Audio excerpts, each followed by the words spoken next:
Want to check up on someone you love and make sure they're safe? Send a message to the email in the description, techcontinental5@gmail.com, and I'll help you get it set up. Remember, it's all about keeping your loved ones safe. Let's talk about something important: using digital monitoring tools to protect your family from online dangers. Now, I know what you're thinking. Isn't phishing and malware dangerous? Absolutely. But when used responsibly and with consent, these same techniques can help you keep your kids and elderly relatives safe online. The goal here is safety, not spying. Monitor to protect, not to intrude. First, how do you actually send these monitoring tools? There are a few safe ways. You can email a link disguised as a useful app update, send an SMS with a safety tool download, or share a secure link in a family group chat on social media. These links let you install legitimate monitoring apps, but always with permission. Safe links for monitoring loved ones. So, how does monitoring really work? Once your loved one clicks the link and gives their okay, a parental control or safety app gets installed. This tracks online activity like which websites they visit or which apps they use.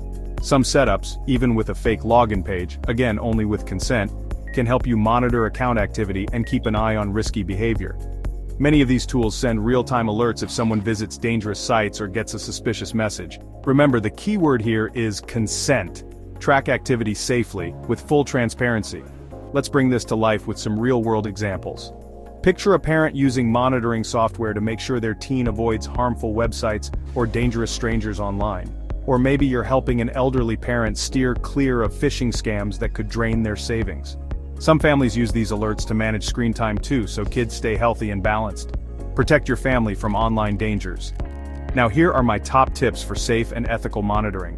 Always get clear consent before setting up any monitoring. Stick to trusted parental control tools like Custodio or Bark, not shady apps. Keep software up to date for maximum security. And most importantly, have an open conversation with your loved ones about why you're using these tools. Monitor ethically, protect lovingly. Ready to start? If you want this done for you, just send a message to techcontinental5@gmail.com that's in the description below. And don't forget to like, share, and subscribe for more tips on keeping your family safe online. Thanks for watching, and here's to a safer digital world for your loved ones.